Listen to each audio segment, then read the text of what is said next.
केरल बना देश का पहला राज्य जहां खत्म हुई चरम गरीबी। सीएम विजयन का बड़ा ऐलान। केरल ने देश में एक मिसाल कायम करते हुए यह चरम गरीबी को पूरी तरह खत्म करने का दावा किया है। मुख्यमंत्री पिनराई विजयन ने विधानसभा में घोषणा की कि राज्य ने 64,006 परिवारों को सहायता देकर यह ऐतिहासिक उपलब्धि हासिल की।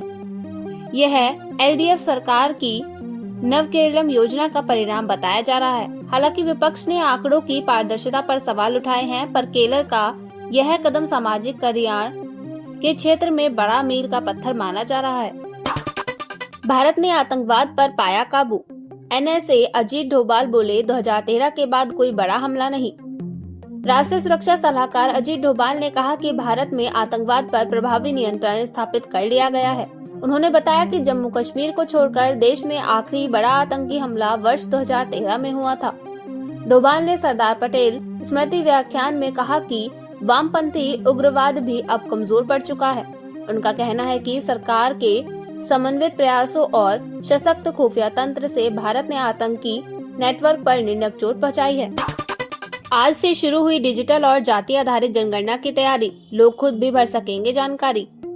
भारत में पहली बार डिजिटल और जाति आधारित जनगणना की दिशा में बड़ा कदम उठाया गया है। जनगणना 2027 के पहले चरण का पूर्व परीक्षण प्री टेस्ट आज से शुरू हुआ। एन्यूमरेटर नागरिकों की जानकारी ऑनलाइन पोर्टल पर दर्ज करेंगे और लोग खुद भी स्वयं गणना मॉड्यूल से अपनी जानकारी भर सकेंगे। यह अभ्यास तकनीकी और डेटा सत्यापन की दृष्टि से अहम माना जा रहा है। स्वतंत्र भारत की पहली पूर्ण डिजिटल और जाति आधारित जनगणना होगी। पाकिस्तान की जल सुरक्षा भारत पर निर्भर, सिंधु में मामूली बदलाव भी ला सकता है तबाही। रिपोर्ट। सिडनी स्थित Institute for Economics and Peace की रिपोर्ट के मुताबिक पाकिस्तान की जल सुरक्षा अब भारत के निर्णयों पर निर्भर है। सिंधु नदी के प्रवाह में मामूली बदलाव भी पाकिस्तान की कृषि और खाद्य सुरक्षा के लिए विनाशकारी साबित हो सकता है। रिपोर्ट में चेतावनी दी गई है कि भारत के पास तकनीकी क्षमता है जिससे वह नदी प्रवाह को नियंत्रित कर सकता है। पाकिस्तान की 80% कृषि सिंधु जल प्रणाली पर निर्भर है, जो अब गंभीर संकट में है। भारतीय नौसेना की पैनी नजर में चीनी युद्धपोत, फरवरी में विशाल नौसैनिक अभ्यास मिलन का आयोजन। भारतीय नौसेना ने हिंद महासागर में चीनी युद्धपोतों और जासूसी जहाजों पर निगरानी और कड़ी कर दी गई है। वाइस एडमिरल संजय वात्स्यायन ने कहा कि क्षेत्र में हमेशा 40 से 50 विदेशी पोत सकेले रहते हैं और हर गतिविधि पर नजर रखी जा रही है। भारत फरवरी में मिलन बहुराष्ट्रीय नौसैनिक अभ्यास की मेजबानी करेगा, जिसमें अमेरिका, रूस और जापान सहित 55 देशों की नौसेनाएं शामिल होंगी। चीन, पाकिस्तान और तुर्की इस बार आमंत्रण नहीं दिया गया है। लालू यादव ने थामा बैक सीट, तेजस्वी बोले आरजेडी का चेहरा। बिहार में बदल रही राजनीतिक तस्वीर। बिहार की राजनीतिक में बड़ा बदलाव दिख रहा है। आरजेडी प्रमुख लालू प्रसाद यादव अब सक्रिय राजनीति से पीछे हटते नजर आ रहे हैं और तेजस्वी यादव को पूरी तरह आगे कर दिया गया है।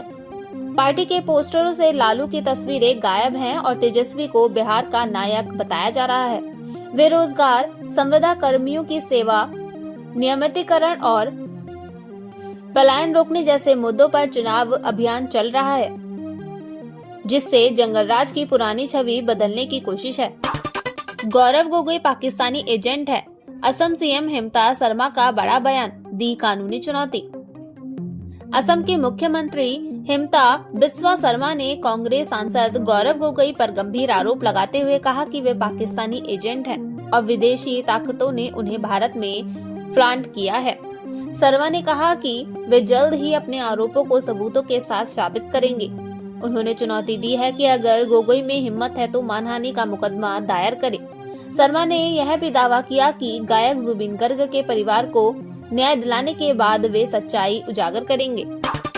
कर्नाटक जाति सर्वे में 4.22 लाख परिवारों ने भाग लेने से किया इनकार, आयोग ने जारी किए आंकड़े।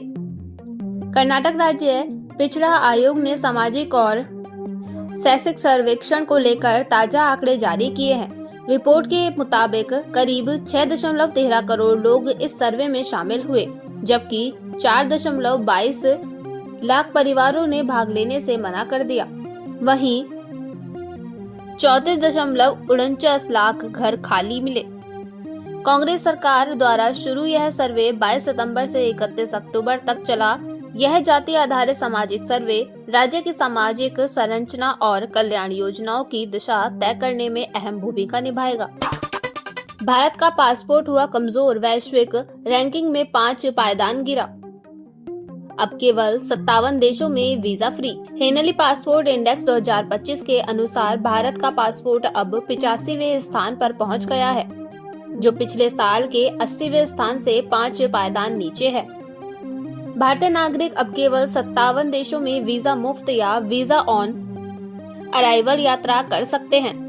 सिंगापुर शीर्ष पर बना हुआ है, जिसके नागरिक 195 देशों में बिना वीजा घूम सकते हैं। भारत की यह गिरावट विदेशी निवेश, ट्रैवल इंडस्ट्री और वैश्विक गतिशीलता पर असर डालने वाली मानी जा रही है। रेलवे ने बदले टिकट बुकिंग और लोअर बर्थ के नियम। अब रात में तय समय पर ही सो पाएंगे यात्री। भारतीय रेलवे ने यात्रियों की सुविधा के लिए टिकट बुकिंग और यात्रा नियमों में अहम बदलाव किए हैं। अब रिजर्व कोचों में रात 10 बजे से सुबह 6 बजे तक सोने की अनुमति होगी। लोअर बर्थ के लिए वरिष्ठ नागरिकों, महिलाओं और दिव्यांगों को प्राथमिकता दी जाएगी। रेलवे ने रेल वन सुपर ऐप भी लॉन्च किया है, जिससे आरक्षित और अनारक्षित टिकट बुक किए जा सकते हैं। यह ऐप यात्रियों के लिए एकीकृत सेवा मंच के रूप में काम करेगा।